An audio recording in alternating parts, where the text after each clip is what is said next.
vamos agora para o nosso estudo. Então, o estudo de hoje, ele, como sempre, é uma continuação aí do nosso estudo, da série sobre a cronologia dos evangelhos. E hoje nós vamos fugir um pouquinho ali do livro de Mateus, porque o estudo de hoje ele está concentrado no Evangelho de João. Então, ao contrário do que a gente vinha fazendo, que a gente estava usando como base ali o Evangelho de Mateus, a narrativa de Mateus, para a gente ir fazendo o estudo da cronologia dos evangelhos, hoje nós vamos nos concentrar no Evangelho de João, porque o que é narrado aqui é narrado única e exclusivamente pelo Evangelho de João.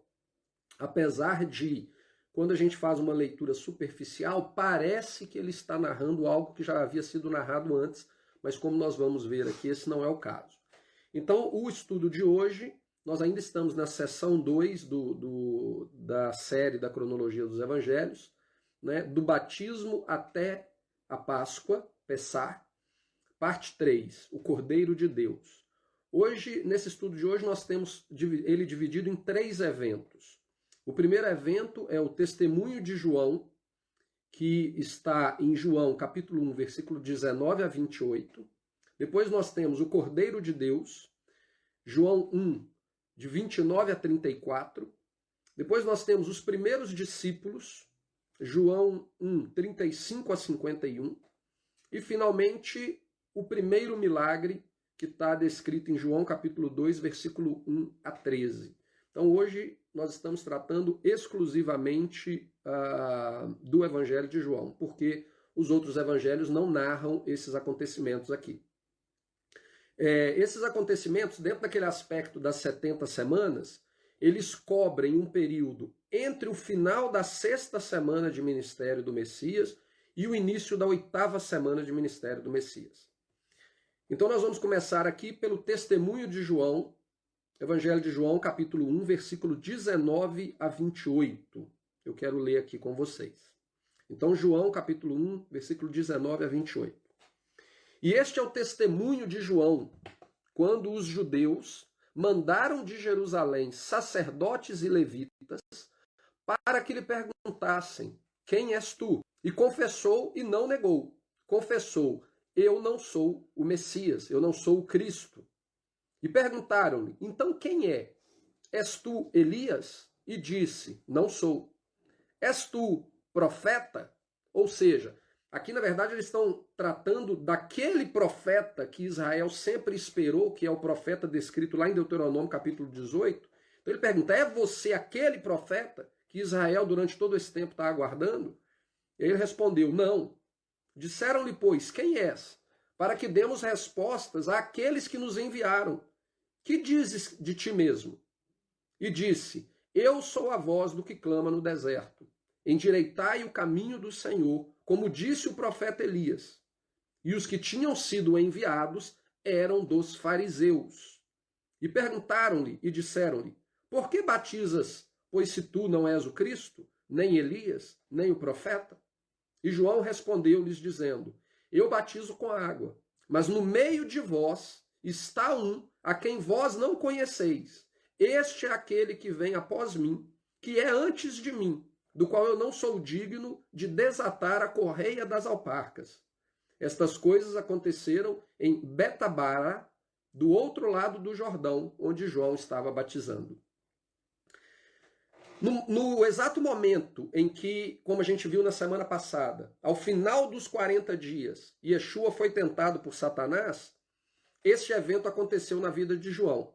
Aqui a gente vê que os fariseus, eles enviaram sacerdotes e levitas para questionarem João a respeito de quem ele era, de qual a missão que ele veio cumprir, por que ele fazia as coisas que eles estavam fazendo. E uma coisa que chama a atenção da gente aqui é que, por todo o evangelho de João, João usa muito essa expressão, os judeus, para se referir àquelas pessoas que estavam se opondo a Yeshua, se opondo ao Messias.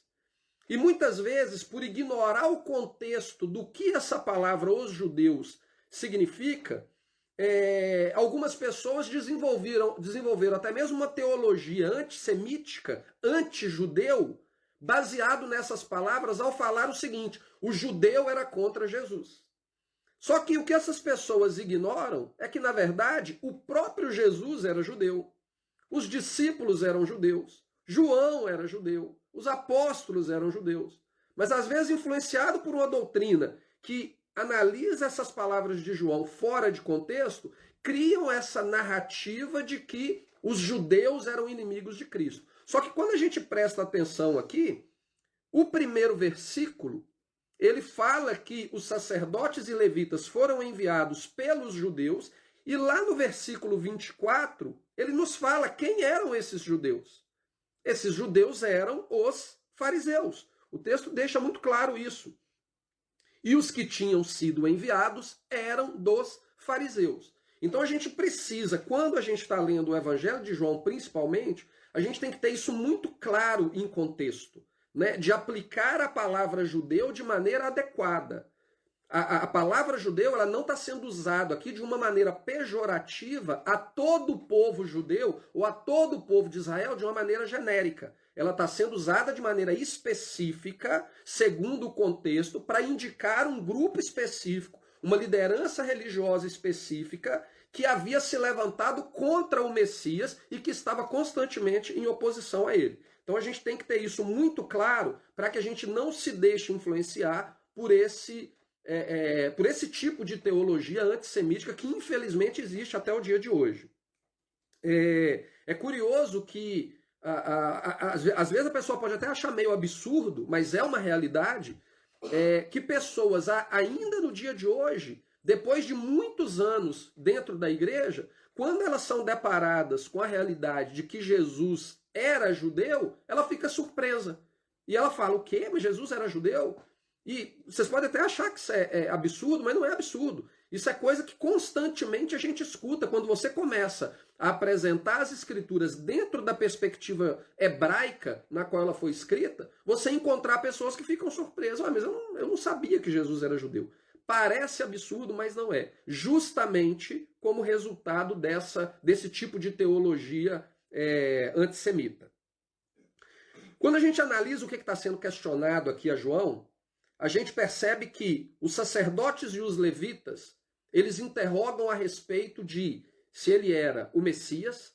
A gente já comentou a respeito disso anteriormente, que na ocasião em que Jesus nasce, 6 meses após João ter nascido, então eles nasceram no mesmo período, e aí quando Herodes manda matar as crianças em Belém, naquela ocasião que José e Maria fogem para o Egito com Yeshua, a história secular do primeiro século, ela nos conta que Herodes ele também perseguiu João por causa daquilo que havia acontecido com Zacarias na oportunidade em que Isabel ficou grávida de João. Aquilo tinha se espalhado entre Israel. A fama do que aconteceu com a gravidez de Isabel, que muitas pessoas imaginavam que João poderia ser o Messias. E por causa disso ele foi perseguido, e por causa disso ele ficou escondido no deserto praticamente toda a sua vida, até que chegasse o tempo correto para ele se manifestar para o povo de Israel, para cumprir o propósito dele e a missão dele, que era anunciar a vinda do Messias.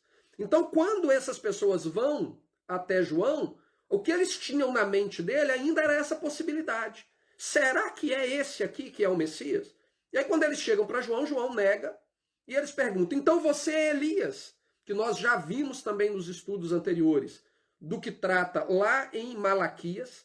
E o curioso aqui é que João ele nega, ele fala, eu não sou Elias. Só que posteriormente, o próprio Messias, ele vira e fala, aquele que veria, né, o Elias que vocês estavam esperando, ele já veio e vocês não o reconheceram. Então, na verdade, aquilo que João, o testemunho que João está dando para eles aqui, é que João tinha entendimento de quem ele era, como João, filho de Zacarias, o papel que ele veio cumprir como profeta que prepararia o caminho do Senhor, mas posteriormente é revelado pelo próprio Messias que, na verdade, ele estava cumprindo aquela função que está descrita lá em Malaquias a respeito da vinda de Elias. Ele veio segundo o espírito de Elias. E o outro questionamento era se João era o profeta. Profeta esse que desde a época de Moisés, o povo de Israel aguardava, que é um tema que nós tratamos de uma maneira bem detalhada na introdução dessa série, que é o profeta que viria à semelhança de Moisés, e todo aquele que não escutar as palavras que esse profeta viria ensinar, isso seria cobrado deles. Eles pagariam o preço da desobediência de não terem se submetido às palavras deste profeta. Então, Israel, durante 1500 anos, eles ficaram atentos. Quem é este profeta? Então, eles foram até João e perguntaram, é você? E ele fala, não. E aí, quando eles perguntam, então, quem você diz que é? E ele fala, eu sou o cumprimento daquilo que o profeta Isaías falou, a voz do que clama no deserto, preparai o caminho do Senhor. E aí, quando a gente chega aqui no final, ele fala, né, que aquele que vem após mim, eu não teria o direito nem mesmo de desatar ali as sandálias dele. A impressão que nos dá é que João, ele está fazendo, o que está sendo narrado aqui em João é exatamente aquilo que aconteceu e que está narrado nos outros 3 evangelhos a respeito do período do nascimento, do batismo de Yeshua. Só que quando a gente chega no versículo 29, que é o que a gente vai ler em seguida, fica claro que, na verdade, o que João estava fazendo aqui era repetindo aquilo que ele havia falado quando Jesus veio para ser batizado. Então, se a gente olhar de maneira superficial, parece que é a mesma coisa, porque ele está repetindo a mesma coisa. Mas são momentos distintos, e o texto no capítulo do versículo 29 ao versículo 34 deixa isso muito claro nesse segundo evento que a gente vai tratar aqui hoje e que vai ser o centro praticamente do nosso estudo hoje, que é o Cordeiro de Deus. No versículo 29, a partir do 29 até o 34, nos diz o seguinte: no dia seguinte, ou seja, imediatamente após aqueles sacerdotes e levitas irem para interrogar João a respeito de quem ele era, então no dia seguinte, João viu Jesus que vinha para ele e disse: eis o Cordeiro de Deus que tira o pecado do mundo. Este é aquele do qual eu disse, após mim vem um homem que é antes de mim, porque foi primeiro do que eu, e eu não o conhecia. Mas para que ele fosse manifestado a Israel, vim eu por isso batizando com água. E João testificou dizendo: eu vi o Espírito descer do céu como uma pomba e repousar sobre ele. E eu não o conhecia, mas o que me mandou a batizar com água, esse me disse: sobre aquele que vires descer o Espírito e sobre ele repousar, este é o que batiza com o Espírito Santo. E eu vi e tenho testificado que este é o Filho de Deus. Então, quando a gente chega aqui do versículo 29 ao 34, fica claro que a narrativa do Evangelho de João, ele não é a mesma narrativa do Evangelho de Mateus, Marcos e Lucas. Mateus, Marcos e Lucas, ele usou as mesmas palavras durante o momento do batismo, e aqui em João ele já está dando testemunho de algo que havia acontecido anteriormente. E aí quando a gente vê aqui, Yeshua, ele estava vindo ao encontro de João. Quando a gente estudou o batismo de Yeshua, a gente se lembra que imediatamente após ele sair das águas, o Espírito descer sobre ele, a palavra de Deus nos diz que o Espírito o conduziu ao deserto, aonde ele ficou ali os 40 dias em jejum e posteriormente ele foi tentado. Então agora, o que está narrando aqui no Evangelho de João, que inclusive não narra o batismo, o que João está narrando aqui é quando ele está retornando do deserto. Segundo a tradição judaica, ou a tradição até mesmo cristã, eu digo a tradição judaica porque existe inclusive relatos de Joséfo que trata a respeito do ministério de João, mas segundo a tradição do primeiro século ali, João batizava exatamente no mesmo local onde havia acontecido a travessia do Rio Jordão, quando o povo de Israel termina o seu período de peregrinação no deserto, os 40 anos de peregrinação no deserto. Então eles vêm para poder atravessar o mar, o Rio Jordão, para entrarem na Terra Prometida. Então, segundo a tradição, entende-se que João batizava naquele mesmo local. Então a gente vê aqui Jesus tendo sido levado para o deserto, E 40 dias depois, ou 41 dias depois, dele ter passado pelo período de jejum e ter sido confrontado por Satanás, ter sido tentado por Satanás, ele então retorna do deserto para ingressar em Israel e ele novamente se encontra com João naquele mesmo lugar. Como a gente viu no estudo passado, existe um paralelo muito grande entre esses 40 dias de peregrinação, os 40 dias de jejum de Yeshua no deserto e os 40 anos de peregrinação de Israel nos desertos. E isso aqui é mais um deles.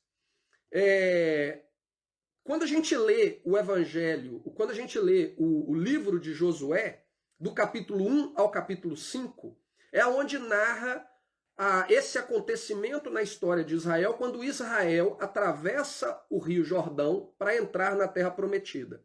E que se a gente prestar atenção, tendo conhecimento dos tempos de Deus, das festas bíblicas, que é algo que a gente deixou estabelecido de uma maneira bem clara na introdução dessa série, quando a gente tem aquele tipo de compreensão e a gente lê o capítulo 1 ao capítulo 5 de Josué, fica claro para a gente que Josué, o povo de Israel, ele entra na Terra Prometida exatamente nas primeiras semanas do mês de Aviv, que é o primeiro mês do ano bíblico. E não poderia ser diferente, até porque eles deixam o Egito no mês de Aviv, como nós vamos ver mais para frente. No mês de Aviv acontece a Páscoa, o Senhor estabelece aquele mês como o princípio dos meses e eles deixam o Egito. 40 anos depois, exatamente 40 anos depois, eles então deixam o deserto, né, que foi um castigo por causa da falta de fé e a desobediência do povo de Israel. Eles deixam então o deserto e são introduzidos na Terra Prometida. Então, esse paralelo, ele continua dessa peregrinação de Israel e esse 40 dias que Yeshua foi conduzido pelo Espírito para jejuar e para ser provado, ele continua aqui também nessa situação, porque Yeshua entra em Israel exatamente segundo a cronologia estabelecida pelo Michael Rood, no livro que a gente está utilizando aqui como base para nos ajudar nesse estudo. Ele entra em Israel exatamente no primeiro dia de Aviv.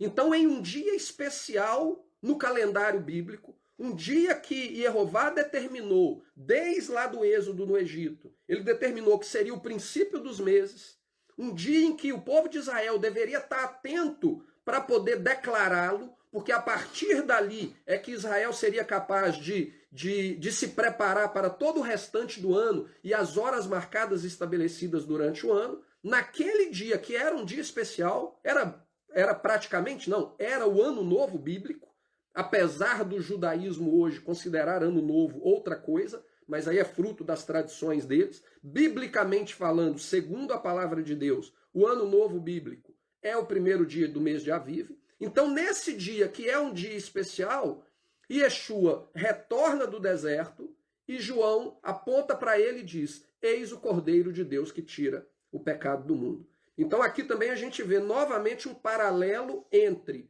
o que aconteceu com Israel, o tempo em que Israel chega na terra para ser estabelecido e o tempo em que Yeshua retorna para a terra de Israel para iniciar de maneira prática o seu ministério que havia começado lá no dia do batismo, 40 dias ou 41 dias antes.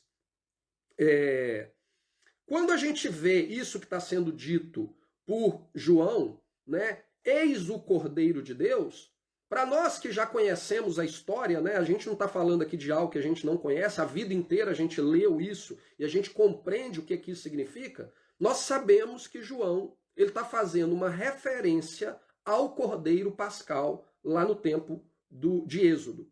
Então, para a gente compreender o que Yeshua ser o Cordeiro de Deus que tira o pecado do mundo, para a gente compreender a profundidade do que isso significa na prática, na vida dele, na missão que ele veio cumprir, a gente precisa voltar um pouco lá em Êxodo e compreender o que o Cordeiro Pascal cumpriu durante aquele evento. Porque aquele evento, ele foi uma figura profética, ele foi uma sombra profética estabelecido por Jeová, que viria a se cumprir na pessoa de Yeshua mais de 1000 anos depois. Então a gente vai voltar um pouquinho no Antigo Testamento para compreendermos o significado disso na prática, na vida do Messias. Antes da gente ir no Antigo Testamento, eu quero ler com vocês 1 Coríntios, capítulo 5, versículos 7 e 8, aonde o apóstolo Paulo declara que Jesus, que Yeshua, é o nosso Cordeiro Pascal. Ele diz assim, 1 Coríntios, capítulo 5, versículos 7 a 8. Alimpai-vos, pois, do fermento velho, para que sejais uma nova massa, assim como estáis sem fermento. Porque Cristo, nossa Páscoa, foi sacrificado por nós. Por isso, façamos a festa, não com fermento velho, nem com fermento da maldade e da malícia, mas com os ázimos da sinceridade e da verdade. Antes da gente ir lá no Velho Testamento, uma coisa que tem que ficar clara para a gente é que Páscoa não é o nome da festa. Páscoa é o nome do sacrifício. Como Paulo deixa muito claro aqui, ó, Cristo é a nossa Páscoa. Infelizmente, pelas pessoas desconhecerem o contexto histórico do Antigo Testamento e muitas vezes ignorarem esse contexto histórico do Antigo Testamento para entender o Novo Testamento, elas acabam lendo isso aqui e falando, então Jesus ele é a nossa festa da Páscoa. Não existe isso. Jesus, Yeshua, ele é o nosso sacrifício pascal. Tanto que Paulo aqui ele faz uma distinção muito clara. Porque ele é o nosso sacrifício, nós iremos comemorar a festa. E uma coisa que é curiosa aqui é que na maneira como Paulo apresenta isso fica evidente de que a igreja de Coríntios, ela comemorava a festa dos pães ázimos. Ela reconhecia Yeshua como o Cordeiro Pascal e por causa disso ela observava a festa dos pães ázimos. Hoje, algo que hoje é completamente ignorado pela teologia cristã. Então, quando a gente volta lá para a Páscoa original, a Páscoa do tempo do Êxodo, ela nos ajuda a compreender o significado, a função e o resultado que o Cordeiro Pascal cumpriu na vida do povo de Israel e daqueles que estavam envolvidos em toda aquela situação no Egito. Então, para isso, eu quero que vocês vão comigo em Êxodo, capítulo 9, mas antes de lermos Êxodo capítulo 9, eu vou falar algo aqui que todo mundo sabe, né? Fazer um resuminho aqui bem curto da origem da Páscoa, né? Nós sabemos que Israel ele estava no Egito e tinha ido para o Egito durante o período de fome em Canaã. Naquele tempo, José ele era o regente de todo o Egito, então eles foram recebidos ali como amigos, eles receberam a melhor região do Egito para habitarem, porém, após a morte de José e com a vinda de um novo faraó que não conhecia o povo de Israel na sua intimidade, que não tinha relacionamento com o povo de Israel na sua intimidade, Israel passou a ser tratado como escravo. Então a gente sabe ali toda aquela história, o nascimento de Moisés e etc., até que chegou um momento em que o Senhor levanta Moisés e o leva ao Egito para libertar o seu povo. O objetivo de Moisés ele era específico. Moisés foi enviado ao Egito para libertar Israel do cativeiro. Esse era o objetivo dele. E para o conduzi-lo à terra prometida. Então isso tem que estar muito claro na nossa mente, porque, como eu disse a respeito de Deuteronômio 18, o profeta, a palavra de Deus ela é muito clara lá em Deuteronômio 18, em falar que o profeta ele viria à semelhança de Moisés. Então aquilo que Moisés cumpriu, ele também tem um paralelo com a pessoa de Cristo. Ele tem uma relação com a pessoa de Cristo. Então a gente precisa compreender isso também para compreendermos aquilo que Yeshua veio tornar realidade. Aquilo que era uma sombra, que era apenas uma forma da realidade, do objeto perfeito, que era o Messias, ele se cumpre na pessoa de Cristo. Mas a forma estava estabelecida lá no Êxodo. E a gente precisa compreender essa forma. Porque a sombra ela não é diferente do objeto que emite a figura ali. né? Ela é uma representação não perfeita, não completa, mas ela não é uma representação diferente. Ela sempre vai estar ligada ao objeto que está emitindo ali, a palavra correta não seria emitindo, me fugiu aqui a palavra em português, mas que está causando ali aquela sombra, né? A sombra e o objeto, eles estão diretamente relacionados. Não tem como você pegar o objeto de um cachorro, a sombra de um cachorro, e depois você descobrir que na verdade era um papagaio e não era um cachorro. A sombra, ela vai ser uma forma não específica, não em todos os detalhes, mas ela está representando aquele objeto que está sendo projetado. A palavra que eu estava procurando era essa. Aquele objeto que está sendo projetado, né, através daquela sombra. Então, a gente tem que ter isso em mente. Moisés, ele veio para salvar Israel. Ele não veio para resolver o problema do Egito, ele não veio para resolver o problema da humanidade, ele veio para resolver o problema de Israel. Só que quando a gente começa a estudar o resultado da obra de Moisés, que foi resultado da graça de Deus, Moisés não foi enviado ao Egito porque o povo de Israel era um povo santo, porque o povo de Israel era um povo perfeito, muito pelo contrário. Quando a gente vai lendo depois a narrativa da própria lei, do próprio Pentateuco, posteriormente os profetas, os textos nos dizem que enquanto o povo de Israel estava no Egito, eles se deixaram contaminar com os deuses do Egito. Então, Moisés, ele não foi enviado por causa do mérito do povo de Israel. Ele foi enviado por causa do amor e da graça de Deus em resgatar o povo no qual ele escolheu para cumprir um propósito para toda a humanidade. Então, Moisés vem para cumprir esse propósito, e aí quando a gente chega em Êxodo capítulo 9, Moisés tem ali aquele confronto com Faraó. Faraó, ele se opõe à libertação do povo de Israel, e a gente começa ali com as pragas, o juízo de Deus, para que deixasse o povo dele ir livre. E aí quando a gente chega em Êxodo capítulo 9, tem algo que nos chama a atenção e que muitas vezes passa despercebido, porque nós não fomos instruídos a buscar conhecer o contexto da palavra de Deus no Velho Testamento. E o que está dito aqui no versículo 20 e 21 do capítulo 9 de Êxodo é o seguinte: quem dos servos de Faraó temia a palavra do Senhor, fez fugir os seus servos e o seu gado para as casas. Mas aquele que não tinha considerado a palavra do Senhor, deixou os seus servos e os seus gados no campo. Então o que acontece aqui? Moisés ele já havia anunciado que viria uma praga, que destruiria os animais no campo, que quem estivesse no campo morreria como resultado disso. E aí um certo grupo dos servos de Moisés, e esses aqui eram pessoas de diferentes nações, eram pessoas que haviam sido escravizados por outros povos, ou eram egípcios que simplesmente trabalhavam para Israel. Essas pessoas, após ver 6 pragas se cumprirem de maneira literal, eles viraram e falaram: olha, esse Deus ele tem poder. Esse Deus é verdadeiro, ele é real. E por crer na palavra desse Deus, o que eles resolveram fazer? Eu vou obedecer. Eu não vou me colocar contra. Então, quando Moisés vem e fala para o povo de Israel: olha, retirem os seus animais do campo, não fiquem no campo, porque o Senhor vai mandar o juízo dele sobre a terra, e o que tiver no campo vai morrer. O que essas pessoas que tiveram temor do Deus de Israel fizeram? Eu vou obedecer à instrução desse Deus.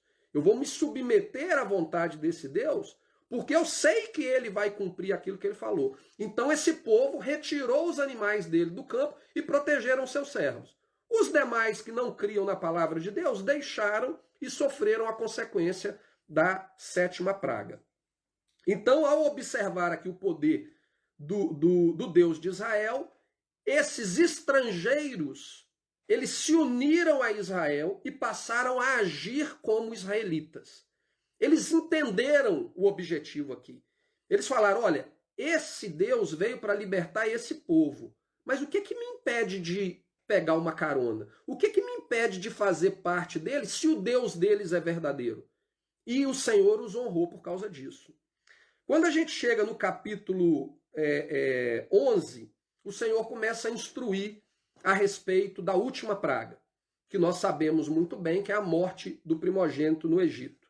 E aqui é onde vai aparecer a figura desse cordeiro pascal que João aponta para Yeshua e declara: eis o cordeiro de Deus que tira o pecado do mundo. Então vamos ler aqui Êxodo 11, versículo 4 a 7, que diz o seguinte. Deixa eu só ver o negócio aqui. Tá bom. Versículo 4 a 7, capítulo 11, versículo 4 a 7, que diz o seguinte. E disse mais Moisés: assim o Senhor tem dito: à meia-noite eu sairei pelo Egito, e todo primogênito da terra do Egito morrerá, desde o primogênito de Faraó, que haveria de assentar-se sobre o seu trono, até o primogênito da serva que está detrás da mó, e todo o primogênito dos animais. E haverá grande clamor em toda a terra do Egito, como nunca houve semelhante e nunca haverá. Mas entre todos os filhos de Israel, nem mesmo um cão moverá a sua língua, desde os homens até os animais, para que saibais que o Senhor fez diferença entre os egípcios e os israelitas. Se a gente lê só isso aqui, a impressão é o seguinte: beleza, o juízo vai vir sobre o egípcio, mas não vai atingir Israel. Mas nós sabemos que não é apenas isso. O Senhor, ele determina então para Israel que ele cumpra um determinado ritual, que é o ritual da Páscoa, para que ele fosse protegido dessa praga. Aquele que não obedecesse ao Senhor, ele não estaria protegido pelo simples fato dele ser um israelita. Não era garantia que ele estaria protegido. Ele estaria protegido se ele ouvisse a palavra de Deus e a obedecesse. É isso que traria o livramento desse anjo da morte que agiria sobre a nação de Israel. Então, quando a gente chega no capítulo 12, eu vou ler com vocês do versículo 1 ao versículo 19, a gente vê o estabelecimento dessa figura profética que é o Cordeiro Pascal. E o texto começa da seguinte maneira. E falou o Senhor a Moisés, isso é versículo 1 do capítulo 12 de Êxodo. E falou o Senhor a Moisés e a Arão na terra do Egito, dizendo: este mesmo mês vos será o princípio dos meses. Este vos será o primeiro dos meses do ano. Então, como a gente já viu na introdução da série, esse é o mês de Aviv. Então ele continua: falai a toda a congregação de Israel, dizendo: aos 10 deste mês, ou seja, do mês de Aviv, do primeiro mês do ano, tome cada um para si um cordeiro, segundo as casas dos pais, um cordeiro para cada família. Mas se a família for pequena para um cordeiro, então tome um só com seu vizinho perto de sua casa, conforme o número das almas, cada um conforme o seu comer, fareis a conta conforme o cordeiro. O cordeiro ou o cabrito será sem mácula, um macho de 1 ano, o qual tomareis das ovelhas ou das cabras, e o guardareis até o 14º dia deste mês.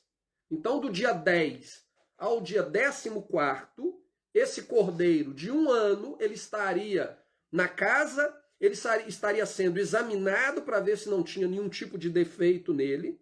E aí o texto continua e diz: e todo o ajuntamento da congregação de Israel o sacrificará à tarde. Se a gente só lê isso aqui, para a gente também fica algo assim, muito, muito claro. A gente já sabe dessa história. O que tem de especial nessa história? Como o próprio título dessa série especifica, nós estamos aqui apresentando as 70 semanas de ministério do Messias, que é algo que contradiz a doutrina predominante no meio cristão de que o ministério de Yeshua teria durado 3 anos e meio. Né? 70 semanas seria um ministério de pouco mais de 1 ano. E como eu citei anteriormente, tudo aquilo que Deus estabelece aqui, ele é uma figura profética, ele é uma sombra profética do que iria acontecer na vida do Messias. Então, quando a gente lê que o cordeiro ou cabrito, ele seria sem mácula, um macho de 1 ano, a gente tem que parar para pensar e falar: qual sombra profética que isso se aplica? Porque nós sabemos que Yeshua tinha 30 anos, ele não era um menininho de 1 ano quando ele foi morto. Né? quando o crucificaram. Então, como que isso aqui se cumpre na pessoa de Cristo? E se cumpre exatamente no ministério dele. Quando ele começa o seu ministério, até o dia que ele foi crucificado, se passaram pouco mais de um ano. Então, essa figura profética contida no tempo de vida desse cordeiro, ele se cumpre exatamente no tempo de duração do ministério do Messias. Existe uma teoria por aí para tentar encontrar uma sombra profética para o suposto ministério de 3 anos e meio, que é a figura do... eu esqueci aqui agora em português, eu lembro do nome em inglês, mas é uma espécie de um bezerro vermelho. Acho que seria esse o nome correto. Que é um bezerro cerimonial para a purificação que acontecia em Israel. Por exemplo, se alguém tivesse contato com o corpo de alguém morto, ele tem que se lavar nas águas feitas com as cinzas dessa bezerra, na verdade, que era uma bezerra fêmea da cor vermelha. E essa bezerra ela tinha 3 anos quando ela era sacrificada. E as pessoas tentam, na verdade ela estava entre 2 e 3 anos, mas as pessoas tentam forçar uma figura profética nessa bezerra, que era fêmea, e que não era nem 3 anos, era entre 2 e 3 anos, que seria sacrificada para criar essa água da purificação. Mas, na verdade, a figura profética ela está aqui no Cordeiro Pascal, que é o que Jesus é. Jesus, quando João aponta para Jesus, ele não fala, eis a bezerra vermelha que veio tirar o pecado do mundo. E as pessoas tentam querer encaixar em Yeshua essa sombra profética, utilizando essa bezerra, que poderia jogar algo em torno de 3 anos. Sendo que João declarou que eis o Cordeiro de Deus, que tira o pecado do mundo. E o Cordeiro, ele tinha quantos anos? Ele tinha 1 ano de idade. Então, essa figura profética, ela se encaixa com o tempo do ministério do Messias, que foi um pouco mais de 1 ano ali, que seria a idade desse Cordeiro. Uma outra coisa que chama a atenção da gente aqui nesse texto é quando o texto se refere a todo o ajuntamento da congregação de Israel o sacrificará à tarde. A palavra traduzida aqui como o ajuntamento da congregação é a palavra kahal, em hebraico. Essa palavra, na versão grega do Antigo Testamento, ela é traduzida como eclesia, que é exatamente a palavra utilizada no Novo Testamento para se referir à igreja. Então, se a gente quiser utilizar o conceito grego dentro do que está acontecendo aqui, o que o Senhor está falando é o seguinte: então a igreja de Israel o sacrificará à tarde. E por que a gente vê a palavra igreja sendo estabelecida aqui? É porque é exatamente isso que a congregação do povo de Israel é. Inclusive, no próprio Novo Testamento, a palavra eclesia ela é utilizada pelo próprio Messias para se referir à congregação dos filhos de Israel no deserto. Só que na hora que eles vão traduzir na nossa Bíblia, a mesma palavra que em um determinado local é traduzido como igreja, quando o próprio Yeshua se refere à congregação dos filhos de Israel no deserto, utilizando o termo eclesia para se referir a eles, eles traduzem como congregação. Eles não traduzem como a igreja no deserto. Por que eles fazem isso? Porque eles querem criar uma distinção entre a igreja do Novo Testamento e o Israel do Velho Testamento. Como se eles fossem coisas distintas, coisas que ele não é. A igreja do Novo Testamento é o Israel do Velho Testamento, é o remanescente de Israel fiel a Deus, é o ajuntamento do povo de Deus, escolhido por Deus, separado por Deus, para adorá-lo e para ser o seu porta-voz às demais nações do mundo. Só que quando você usa a mesma palavra, mas você tenta traduzir ela de 2 maneiras diferentes para criar esses 2 grupos diferentes, claramente você está querendo manipular a palavra de Deus. Você não está interessado em ensinar a verdade de Deus. Você está interessado em distorcer a verdade de Deus para a sua própria conveniência. E aí o resultado disso é o quê? Israel e a igreja são entidades completamente distintas e aquilo que se aplica a Israel não se aplica a nós, que somos parte da igreja de Jesus. Sendo que, segundo tudo aquilo que a gente já viu até hoje, Yeshua veio para Israel. Portanto, se é verdade que a congregação de Israel no deserto ela é algo distinto da igreja, então não tem nada para a igreja, porque todas as promessas que nós vimos até hoje aqui na nossa série, levando em conta o profeta Malaquias, o profeta Isaías, o profeta Ezequiel e tantos outros que a gente já analisou aqui, o profeta Miqueias, Yeshua veio para Israel. Ele veio para Israel. E Israel é a congregação dos santos de Deus. Igreja não é uma nova instituição. Igreja não é um novo povo. A igreja simplesmente ela é o ajuntamento do povo de Deus.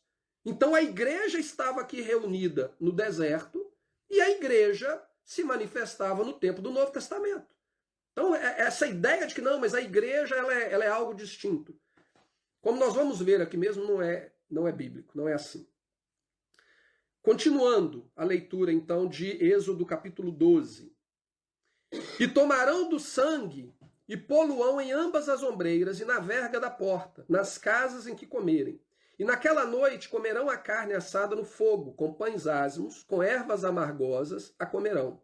Não comereis dela cru, nem cozido em água, senão assado no fogo. A sua cabeça com os seus pés e com as suas fressuras, e nada dele deixarás até amanhã. Mas o que dele ficar até amanhã, queimareis no fogo. Assim, pois, o comereis.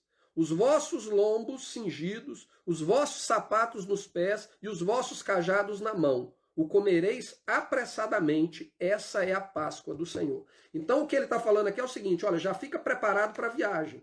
Porque na hora que essa praga cair sobre o Egito, Faraó vai libertá-los, então já fica com tudo, já fica com a mochila nas costas, preparado para poder ir embora, come rápido, porque vocês vão sair rapidamente do Egito. Essa é a Páscoa do Senhor. O que é a Páscoa do Senhor? É o Cordeiro. É aquele que foi sacrificado, aquele que no 10º dia do primeiro mês ele entra em casa, durante 4 dias ele é examinado, no 14º dia ele é sacrificado, e ele é assado por inteiro, né? Ele fala aqui, você com a cabeça e com os pés. Por que com a cabeça e com os pés? Porque se você fosse cortar a cabeça e os pés, você quebraria algum osso dele. E o texto ele deixa muito claro, nada dele pode ser quebrado. Então você vai assar ele por inteiro e preparado para fugir, este é a Páscoa do Senhor. Continuando. E eu passarei pela terra do Egito esta noite, e ferirei todo o primogênito da terra do Egito, desde os homens até os animais, e em todos os deuses do Egito farei juízo. Eu sou o Senhor.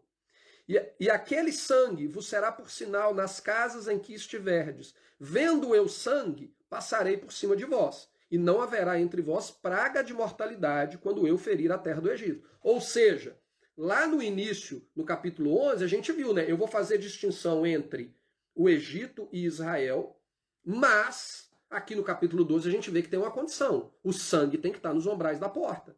Se não tiver o sangue, o israelita vai rodar igual o primogênito do Egito. Não tem escapatória. É o sangue que vai fazer com que o anjo da morte passe sobre aquela casa, né? E esse dia vos será por memorial.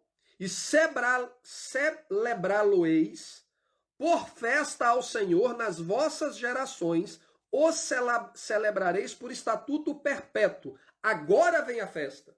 Então antes veio o sacrifício e agora vem a festa. Porque nós temos o sacrifício, nós celebraremos a festa. É exatamente isso que Paulo ensina para a igreja em Coríntios. Porque Cristo é o nosso sacrifício, então celebremos a festa. E, infelizmente, o que o cristianismo fez? Ele trocou a festa por uma prática de origem pagã, que é a Páscoa cristã que nós herdamos da Igreja Católica. Que não tem nada a ver com a festa que Deus estabeleceu para que o seu povo o honrasse e o adorasse durante esse período. E aí ele fala, 7 dias comereis pães ázimos, ao primeiro dia tirareis o fermento das vossas casas, porque qualquer que comer pão levedado, desde o primeiro até o 7º dia, aquela alma será cortada de Israel. E ao primeiro dia haverá santa convocação. Também ao 7º dia tereis santa convocação. Nenhuma obra se fará neles, senão o que cada alma houver de comer. isto somente aprontareis para vós. Guardais, pois, a festa dos pães ázimos, porque naquele mesmo dia tirei vossos exércitos da terra do Egito, pelo que guardareis a este dia nas vossas gerações por estatuto perpétuo, para sempre. Vocês vão observar isso para sempre. No primeiro dia do mês, no primeiro mês, aos 14 dias do mês à tarde, ou seja, no pôr do sol do 14º dia, comereis pães ázimos até 21 do mês à tarde.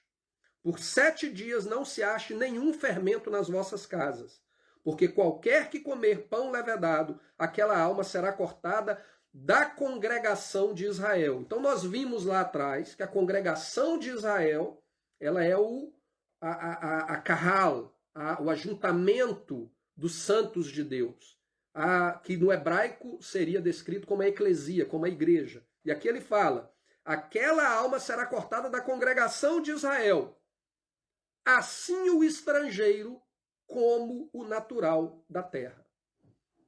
E aí muitas vezes as pessoas não prestam atenção nisso. Mas olha o que o texto está falando aqui. Assim o estrangeiro como o natural da terra. Mas peraí, eu pensava que a Páscoa era para o povo judeu. Né? A vida inteira a gente ouviu dentro da teologia cristã que aquilo era para o povo judeu. Né? Eu já expliquei um pouco a respeito dessa questão do uso da palavra judeu. Né? A palavra tem que ser aplicada da maneira correta e ela não se aplica à nação de Israel como um todo. O povo judeu, ele era o povo da tribo de Judá. Né? No caso aqui seria, o conceito correto a ser usado aqui seria o povo de Israel. Mas, de uma maneira como a maioria entende dessa maneira, às vezes eu vou utilizar esse mesmo tipo de linguagem para me fazer mais compreensível. Mas na cabeça das pessoas, aquilo que aconteceu lá no Egito foi exclusivamente para o povo judeu. Não tem nada a ver com povos gentios. Os povos gentios só entram na história do povo de Deus lá no Novo Testamento e não no Velho Testamento. Só que quando a gente lê isso aqui deve nos chamar a atenção. Peraí, como que Deus vai cortar da sua congregação o estrangeiro se o estrangeiro não faz parte da sua congregação? Será que faz parte? Parece que faz. Você só consegue cortar algo que está enxertado. E quem são esses enxertados aqui? São aqueles lá do capítulo 9. São aqueles que, a partir do momento em que eles viram o agir do Deus de Israel, eles creram e passaram a se submeter a eles. Esses estrangeiros passaram a fazer parte do povo. E ao se tornar parte do povo, a mesma lei que se aplica ao povo se aplica a eles. Isso está muito claro em todo o Velho Testamento. Não existe distinção entre judeu e gentio para Deus, nem no Velho Testamento. Ao contrário do que a gente ouviu a nossa vida inteira dentro da igreja. Então a gente tem que compreender isso aqui, porque isso aqui nos ajuda a compreender o resto da história bíblica. Se a gente ficar fazendo essa distinção entre igreja e Israel, entre judeu e gentio, a gente vai gerar confusão. Mas quando a gente vê Israel como apenas um povo, e a igreja como apenas um povo, igreja e Israel são a mesma coisa, é a união entre judeus e gentios, é o povo de Deus, santo e separado pela graça de Deus, escolhidos pela graça de Deus, salvos pela graça de Deus, para viverem boas obras diante do Deus que os salvou, aí a Bíblia começa a ficar muito mais clara e fazer sentido. As coisas começam a se harmonizar de uma maneira muito melhor. O Cordeiro Pascal, ele liberta o povo do domínio da escravidão e os livra da morte. Ele veio para Israel. O propósito específico era para libertar Israel. Mas o propósito para o qual Israel foi escolhido por Deus é para que ele fosse bênção para todas as nações da terra. O fato de Israel ter sido a nação escolhida não faz de Deus um Deus exclusivo deles e deles o povo exclusivo de Deus. Simplesmente eles têm um propósito a cumprir. E ao cumprir esse propósito, a bênção de Deus ela alcança outras pessoas, outros povos, outras nações. E isso já foi estabelecido aqui durante a saída do Êxodo. Continuando, agora Êxodo 12. a partir do versículo 37. Assim, 37 e 38. Êxodo 12, 37 e 38. Assim, partiram os filhos de Israel de Ramsés para Sucote, cerca de 600.000 a pé, somente de homens, sem contar os meninos. E subiu também com eles muita mistura de gente, e ovelhas e bois, uma grande quantidade de gado. Isso é outro ponto que passa despercebido. As pessoas leem isso aqui e acham que essa mistura de gente está se referindo aos 600.000, mas não é.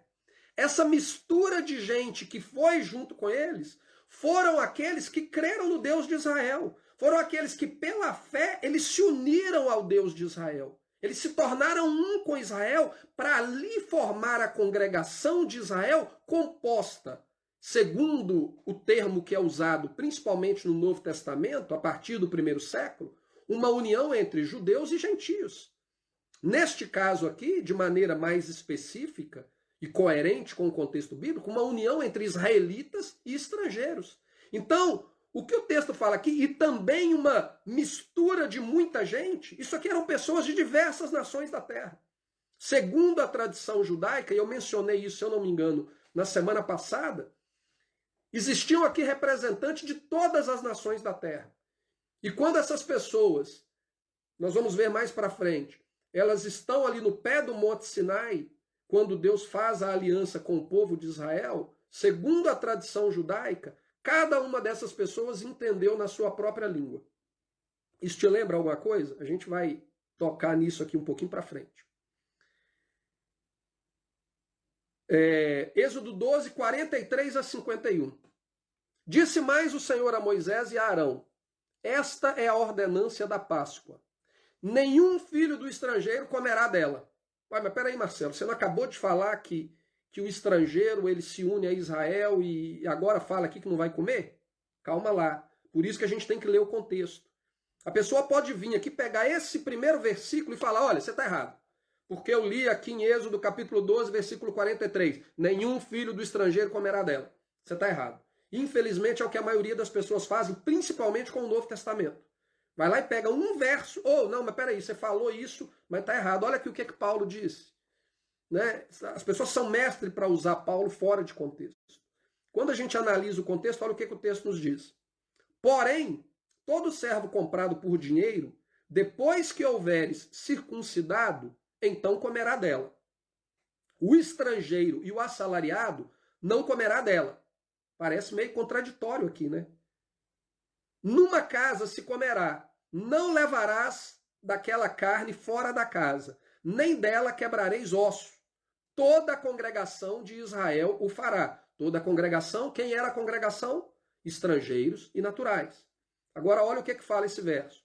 Porém, se algum estrangeiro se hospedar contigo e quiser celebrar a Páscoa ao Senhor, ou seja, lá ele falou, nenhum estrangeiro come. Que estrangeiro que ele está falando aqui? Aquele estrangeiro qualquer. O gentio que não se identifica com o Deus de Israel. Se aquele animal que eles estavam sacrificando, ele era sagrado para Deus. Como depois que a gente estuda a questão do tabernáculo, do templo, o sacrifício que era oferecido a Deus, ele era consagrado a Deus. Uma pessoa em estado, por exemplo, de impureza ritual, ele não poderia nem tocar no sacrifício. Aquilo era um pecado, inclusive, com pena de morte. Então, o que Deus está estabelecendo aqui para ele é o seguinte, olha, você tem que fazer a distinção entre o estrangeiro que se une a Israel pela fé e o estrangeiro qualquer. O gentio que continua gentio. Esse gentio que continua gentio, que de repente tem ali um convívio com você puramente profissional, ou é seu vizinho, ou é seu amigo, mas ele não crê no Deus e ele não se submete ao seu Deus, para ele não pode tocar essa carne, porque essa carne é sagrada.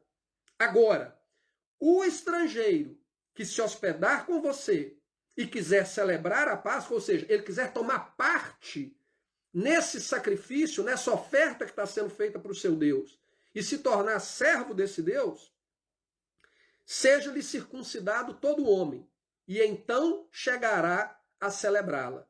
E será como o natural da terra. Ou seja, não vai ter mais distinção entre um descendente de Abraão e essa pessoa, porque ela se tornou como um natural. Ela se tornou um verdadeiro israelita pela fé. Mas nenhum incircunciso comerá dela. Uma mesma lei haja para o natural e para o estrangeiro que peregrina entre vós. E todos os filhos de Israel o fizeram, como o Senhor ordenara a Moisés e a Arão, assim fizeram. E aconteceu naquele mesmo dia que o Senhor tirou os filhos de Israel da terra do Egito, segundo os seus exércitos. Ou seja, o estrangeiro que se une a Israel pela fé e toma parte na Páscoa do Senhor, né? E recebe o sacrifício que foi feito, o sangue que foi derramado, o cobre, ele se torna um com Israel. Não existe mais distinção entre ele e o natural. Ele está sujeito à mesma lei e ele tem direito às mesmas promessas.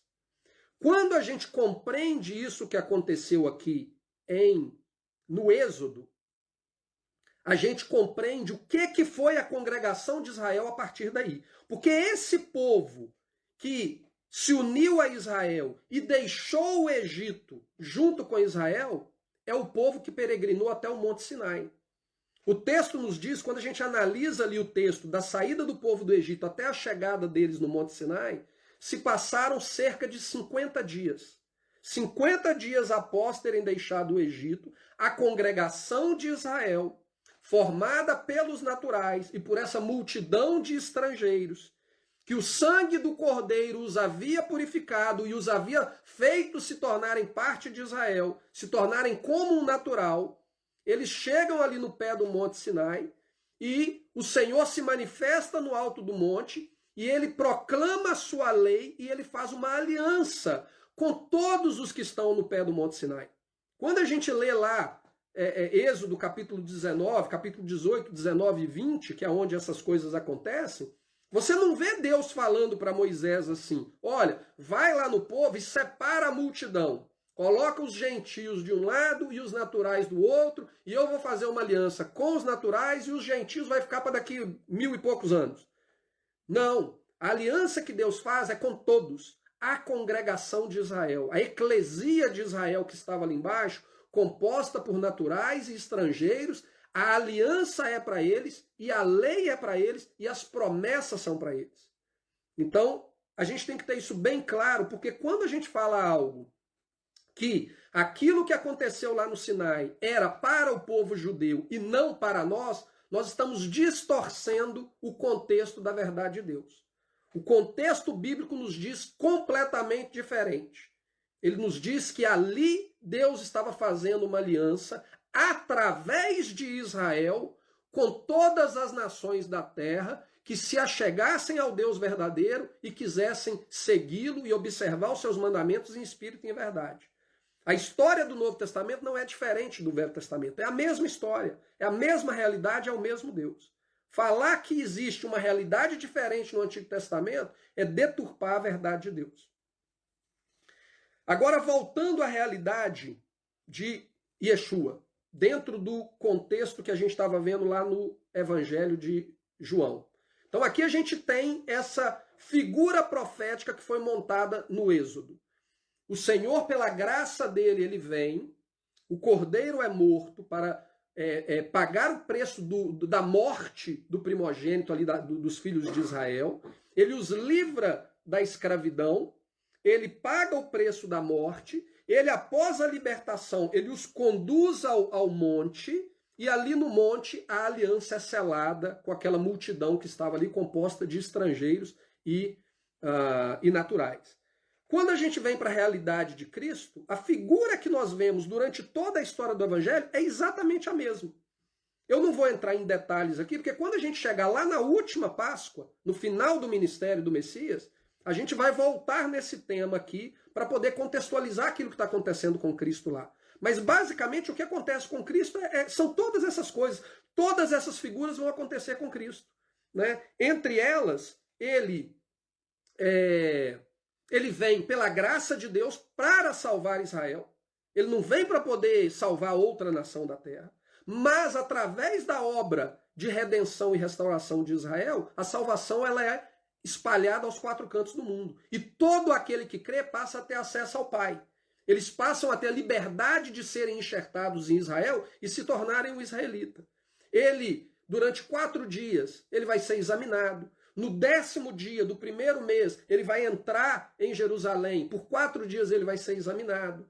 E aí, depois que ele for morto e ressuscitar, 50 dias depois, no monte, mas não mais no Monte Sinai, mas no Monte Moreá, o Senhor se manifesta com línguas de fogo, confirmando a aliança estabelecida em Cristo. Então, a figura que foi feita lá no Êxodo, ela se cumpre de maneira perfeita no Novo Testamento. Com as mesmas pessoas, com o mesmo povo, que é o povo de Israel, e através deste processo da promessa e da aliança de Deus sendo renovada com Israel, as demais nações do mundo têm a oportunidade de serem alcançadas, se arrependerem e se tornarem também povo de Deus. Nada diferente, nada diferente.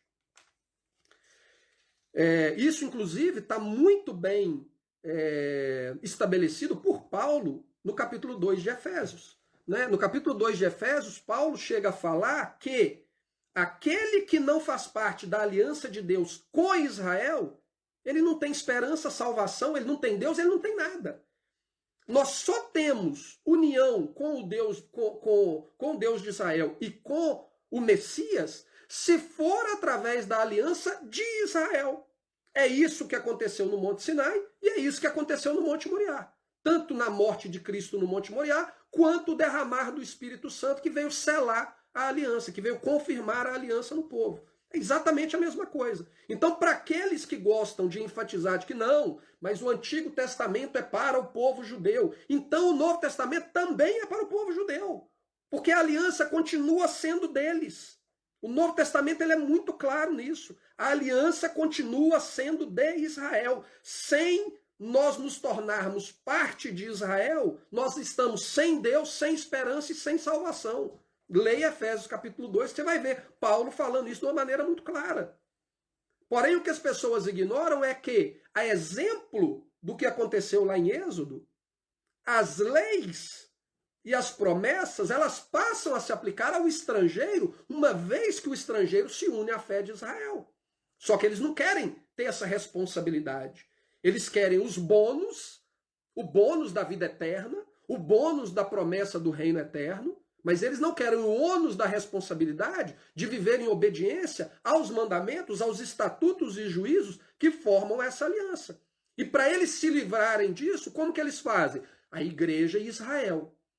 Como disse o próprio João Calvino, que é um teólogo muito admirado, as bênçãos de Deus ele deu para a igreja, as maldições ficou com Israel. É isso que as pessoas, indiretamente, às vezes nem sem saber que um dia João Calvino falou algo desse tipo, eles acreditam.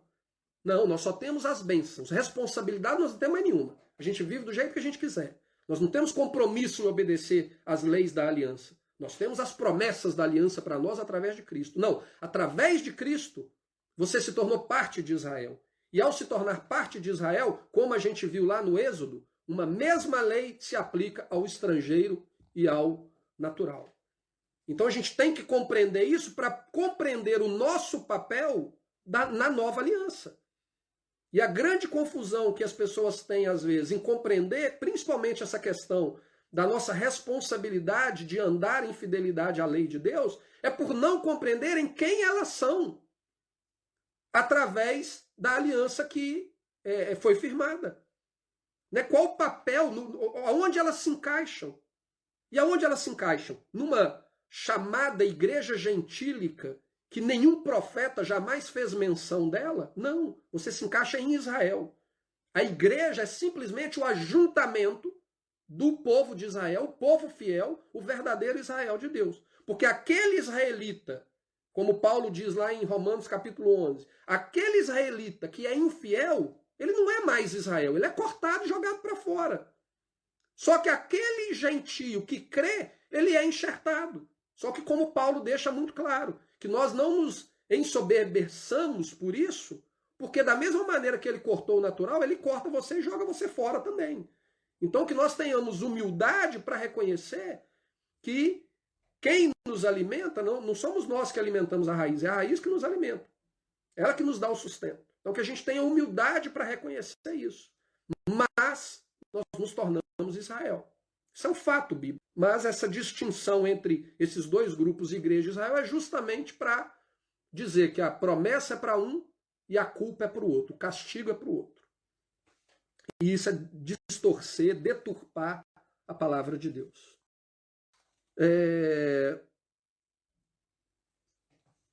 Continuando, então a gente chega no próximo evento. Próximo evento, os primeiros discípulos. João, capítulo 1, versículo 35 a versículo 51.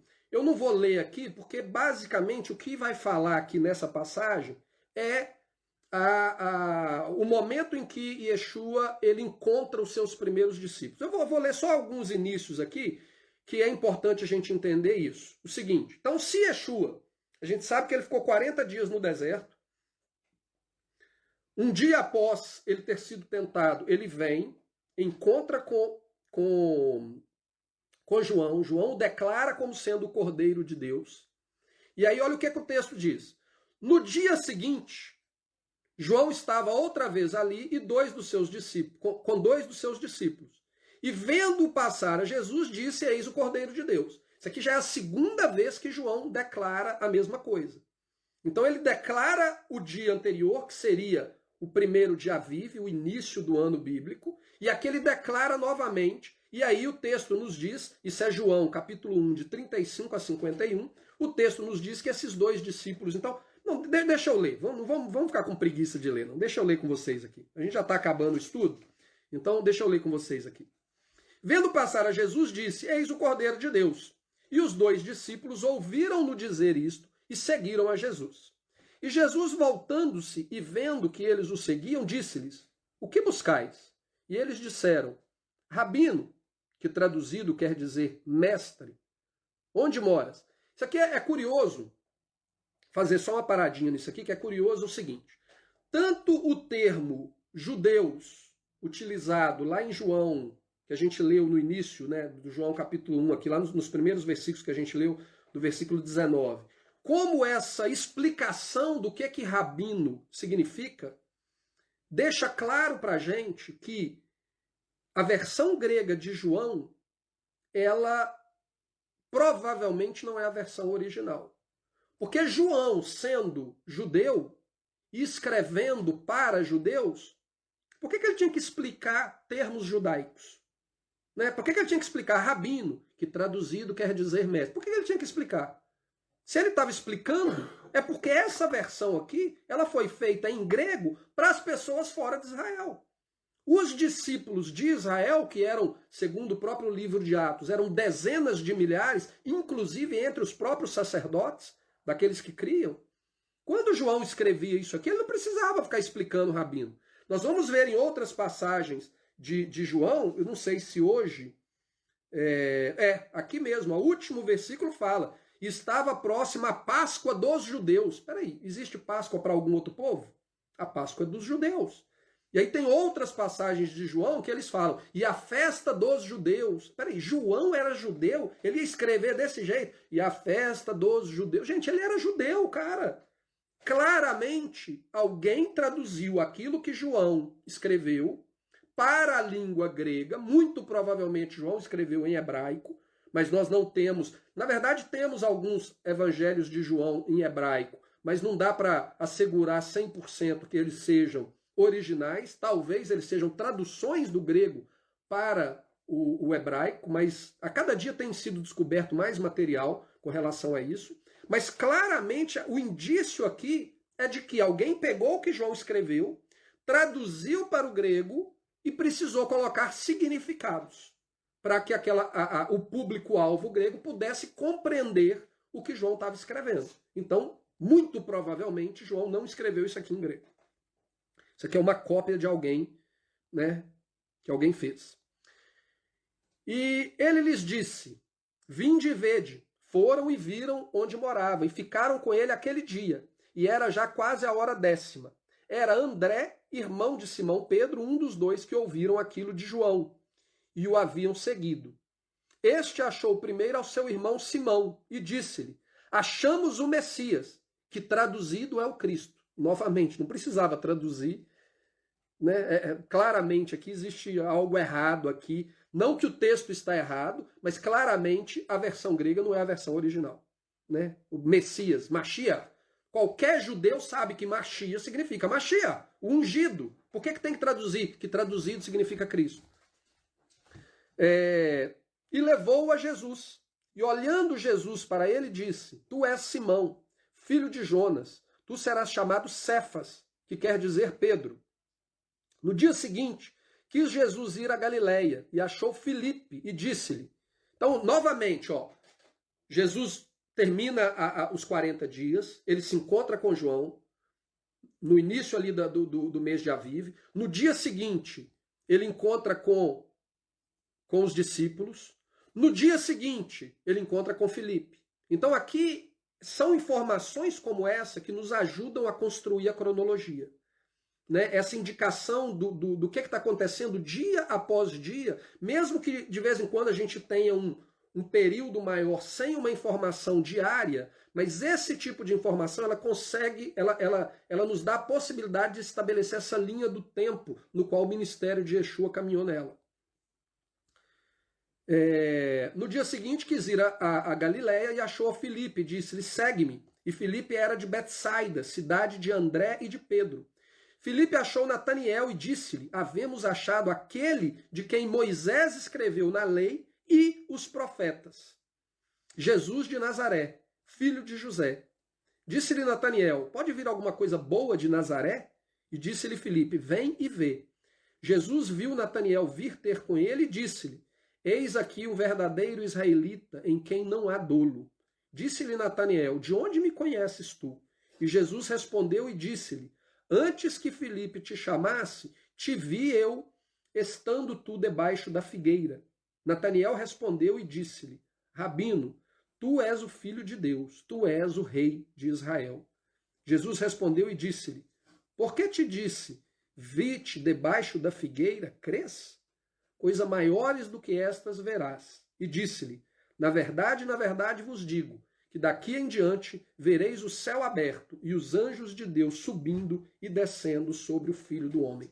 Então aqui Yeshua estava ajuntando ali os seus primeiros discípulos, logo após o retorno do deserto, ele já começou a montar o grupo mais íntimo que vai ficar com ele durante as 70 semanas do ministério dele. E aí a gente chega no final do nosso estudo de hoje, o último evento desse estudo, que é o primeiro milagre. Na verdade, se nós formos analisar essa revelação que Jesus teve a respeito de Nataniel, na verdade, foi uma espécie de um milagre, né? Porque Nataniel fica surpreso aqui. Como que você sabe que eu estava lá debaixo da figueira? O texto não nos dá esclarecimento aonde era essa figueira, mas com certeza foi algo extraordinário ao ponto de porque Yeshua sabia que ele estava debaixo da figueira, ele foi ao ponto dele virar e falar, olha, Senhor, você realmente é o Filho de Deus, é o Rei de Israel. Então não foi algo simples que aconteceu aqui. Provavelmente era algo que era impossível de alguém saber e Yeshua teve essa revelação e ao trazer essa revelação para ele creu em Yeshua. Então, se a gente for analisar mesmo de maneira específica, o primeiro milagre seria essa visão aqui que Jesus teve. Mas, comumente, aí a gente cresceu a vida inteira ouvindo que o primeiro milagre foi a transformação da água em vinho lá no casamento em Caná da Galileia. Então, seguindo este entendimento, vamos considerar que este realmente seja o primeiro milagre. Então, vamos analisar aqui qual o verdadeiro significado daquilo que Yeshua fez. Então eu vou ler com vocês aí, João capítulo 2, versículo 1 ao versículo 13. E ao terceiro dia, fizeram-se umas bodas em Caná da Galileia. E estava ali a mãe de Jesus. E foi também convidado Jesus e os seus discípulos para as bodas. E faltando vinho, a mãe de Jesus lhe disse: não tem vinho. E disse-lhe Jesus: mulher, que tenho eu contigo? Ainda não é chegada a minha hora. Segundo a tradição do primeiro século, as pessoas que participavam do casamento, elas levavam, cada uma tinha a responsabilidade de prover os alimentos, as bebidas para aquele casamento. Muito provavelmente, o que aconteceu aqui é que Maria ela era responsável por organizar o casamento e em um determinado momento ela chega para Jesus e fala: ó, é a sua hora, está na hora de você providenciar o vinho. E aí ele fala: não é a minha hora agora. E aí, depois deles conversarem a respeito do que estava acontecendo, o texto continua e diz: sua mãe disse aos serventes, né? Claramente aqui ela tinha uma autoridade aqui naquele casamento. E aí ela fala aos serventes: olha, fazem tudo quanto ele vos disser. Estavam ali postas 6 talhas de pedra para a purificação dos judeus. Isso aqui é importante. As talhas de pedra estavam ali para a purificação dos judeus. E em cada uma cabia 2 ou 3 almudes. E disse-lhes Jesus: enchei de água essas talhas. E encheram-nas até em cima, encheram até transbordar. E disse-lhes: tirai agora e levai ao mestre-sala. E levaram. E logo que o mestre-sala provou a água feita vinho, não sabendo de onde viera, se bem que o sabiam os servantes que tinham tirado a água, chamou o mestre-sala ao esposo e disse-lhe: todo homem põe primeiro o vinho bom, e quando já tem bebido bem, então o inferior. Mas tu guardastes até agora o bom vinho. Jesus principiou assim os seus sinais em Caná da Galileia e manifestou a sua glória, e os seus discípulos creram nele. Depois disto, desceu a Cafarnaum ele e sua mãe e seus irmãos e seus discípulos, e ficaram ali não muitos dias. E estava próxima a Páscoa dos judeus, e Jesus subiu a Jerusalém. Na semana que vem a gente vai entrar na questão da Páscoa que ele foi celebrar em Jerusalém. Mas o que nos chama a atenção aqui nesse casamento é que todos nós que crescemos dentro de uma igreja cristã, nós ouvimos algum tipo de sermão relacionado a essa passagem, principalmente durante um casamento, né? É a passagem clássica, né? O casamento no qual Jesus, está no meio, o melhor vinho vai vir no final. Não faltará alegria no casamento onde Jesus está presente, né? Quem nunca ouviu, né? É o tema clássico do casamento. E realmente esse texto nos dá a possibilidade de sair ali do texto literal e trazer um significado alegórico, trazer um significado espiritual, um ensinamento espiritual para as nossas vidas baseado naquilo ali, no que acontece ali. Só que uma coisa que antes da gente partir para a questão alegórica e para a questão espiritual, a gente tem que entender o sentido literal do texto. Não adianta a gente ficar só nesse nível alegórico e espiritual, se de repente a nossa alegoria ela contradiz o que o texto literal está falando. A gente tem que compreender o que o texto literal diz. E quando Yeshua vai a esse casamento, e a gente compreende o que está por trás ali, a gente vê ele já colocando em prática o princípio que a gente estudou na semana passada, quando ele foi tentado por Satanás, que é viver segundo a palavra de Deus, ser fiel àquilo que está escrito e não segundo tradições e doutrinas de homens que distorcem e que deturpam a verdade de Deus. Quando a gente vê o que ele fez aqui, a gente consegue compreender que ele já estava colocando em prática esse princípio que ele deixa claro ali, que a gente estudou com profundidade a semana passada. O texto fala a respeito daqueles jarros de pedra cheios de água para a purificação dos judeus. Esses vasos, eles são uma tradição judaica, uma tradição do judaísmo estabelecido pelos fariseus, para que as pessoas se purificassem quando elas fossem participar do casamento. Então, muito provavelmente, o que acontecia ali, e eu estou baseando no que acontece hoje em dia, né? Hoje em dia o judeu ele tem uma canequinha, não sei se naquela época eles tinham essa canequinha, suponho que sim, mas eles têm uma canequinha que ela tem duas orelhinhas. E aí, quando eles vão lavar as mãos de maneira ritualística, eles não lavam a mão debaixo da torneira. Eles podem ligar a torneira, mas eles não enfiam a mão debaixo da torneira. Eles pegam a canequinha e aí com a água da caneca, eles jogam em uma mão, aí eles pegam na orelha do lado de cá, jogam na outra mão e eles fazem isso repetidamente 3 vezes e eles fazem uma oração no qual eles agradecem a Deus por ter dado a eles o mandamento, a lei de se lavar as mãos. Lei esta que não existe na palavra de Deus. Essa lei ela é fruto da tradição rabínica. Ela é fruto da lei oral que a gente já comentou a respeito disso, inclusive na semana passada. Então, quando o texto cita que na entrada ali do casamento existiam esses jarros de água, esses jarros eram para fazer esse mesmo processo de purificação. As pessoas deveriam ir ali, eu não sei se eles tinham a canequinha para pegar de dentro do jarro, ou se simplesmente eles tiravam do jarro e lavavam a mão no jarro, mas com certeza o que eles estavam fazendo ali é esse ritual que é um acréscimo à lei de Deus, no qual eles deveriam fazer antes deles tomarem parte do casamento. Então toda pessoa que ia entrar no casamento, ela tinha que se submeter à autoridade rabínica, se subjugando àquele ritual para que ela tivesse acesso àquele ambiente. Então, o que Yeshua faz é o seguinte. Um detalhe antes de explicar o que Yeshua fez. Segundo o Talmud babilônico,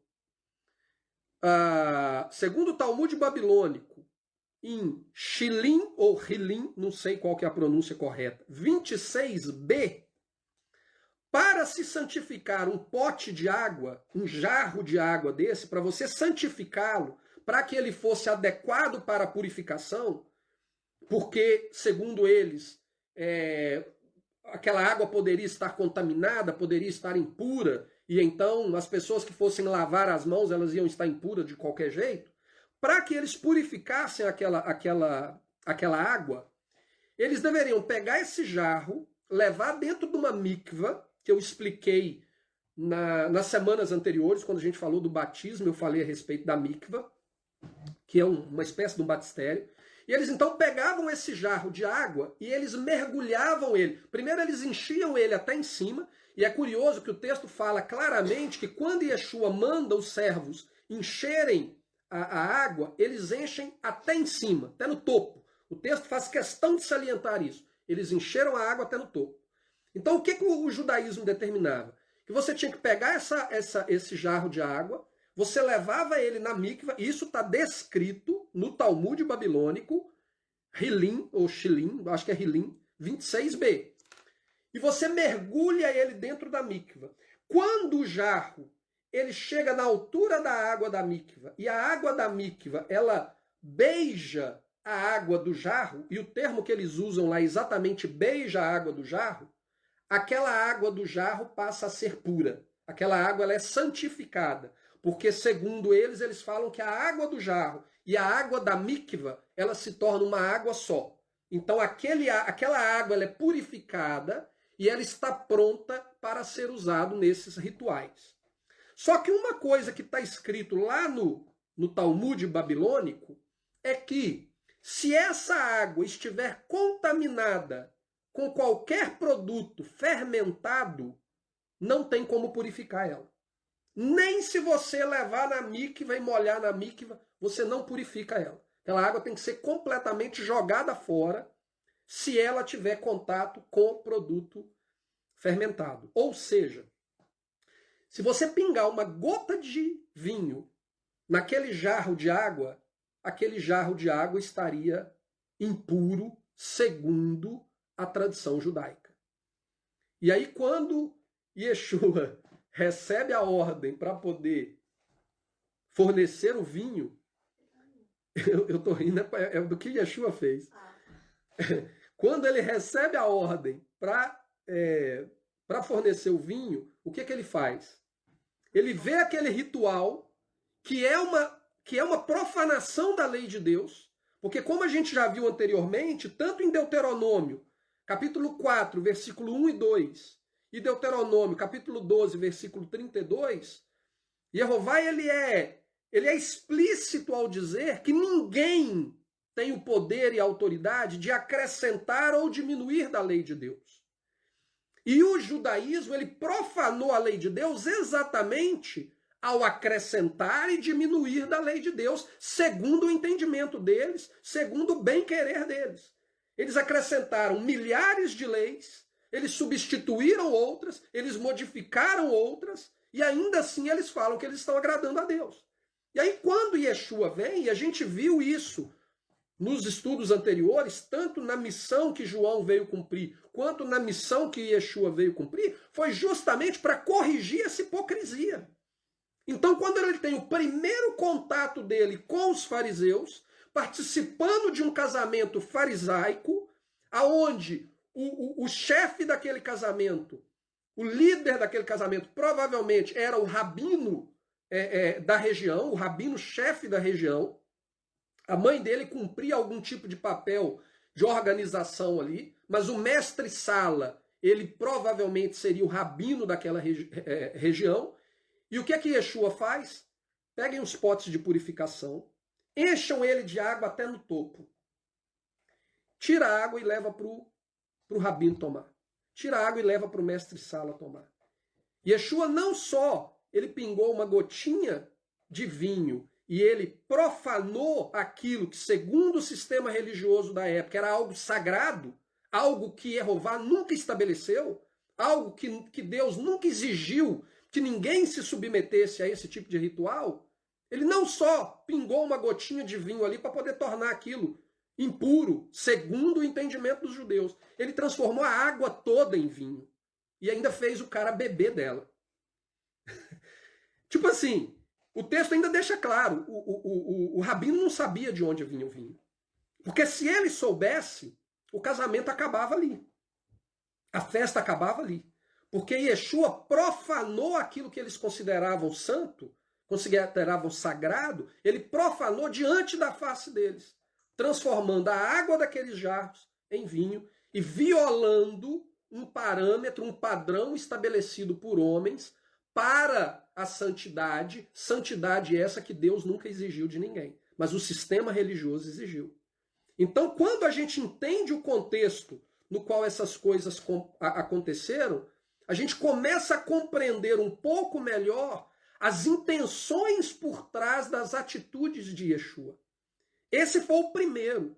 Mas todos os milagres que Yeshua fez, praticamente todos os milagres que Yeshua fez, ele tinha o objetivo de profanar o que o sistema religioso havia estabelecido. Por quê? Porque aquilo que o sistema religioso havia estabelecido já era uma profanação da lei de Deus. E ele veio para corrigir isso. Então, a gente consegue compreender a intenção por trás das ações, a gente consegue compreender as palavras que ele ensina, e a gente consegue ter uma compreensão maior da expectativa que ele tem para os seus discípulos, que é o de não seguir neste mesmo caminho. Não seguir um caminho onde as tradições e doutrinas de homens se tornam mais importantes do que a própria palavra de Deus e a lei que o Pai estabeleceu e que ninguém tem o poder de acrescentar ou diminuir delas. Então, quando a gente compreende o que aconteceu ali em Caná da Galileia, talvez nos próximos casamentos as pessoas vão virar e falar o seguinte, que quando Jesus está no casamento, ele acaba com a festa. Talvez eles possam usar essa expressão. Porque se depois daquele homem ter tomado aquele vinho, ele descobriu o que aconteceu, com certeza aquela festa acabou. Então a gente encerra por aqui hoje o nosso estudo.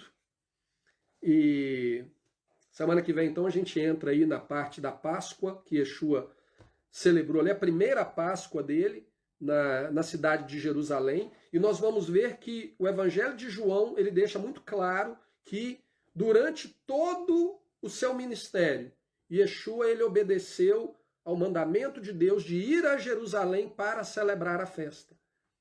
É por isso que ele foi para lá, por isso que o texto termina aqui falando que era chegada a Páscoa dos judeus e Jesus foi para Jerusalém. Ele foi para Jerusalém porque ele era submisso à lei de Deus.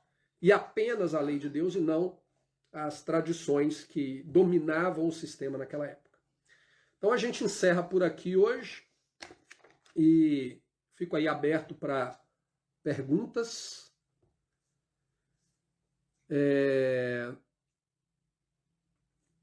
Fico aí aberto para perguntas, para alguns questionamentos, quem quiser fazer algum tipo de comentário. E aí, se não tiverem nenhum comentário, a gente dá por encerrado aí o nosso estudo de hoje. Como a gente tem aí um atrasozinho no vídeo, vou dar um tempinho aí para o pessoal escrever, se alguém quiser escrever alguma coisa. E aí a gente encerra o estudo.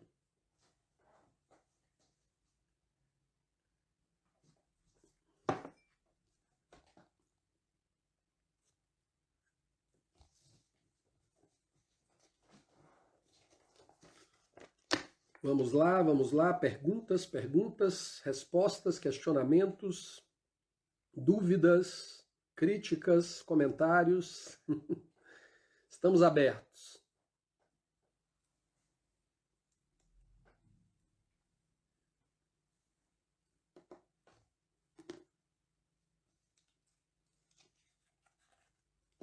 Aparentemente não temos perguntas.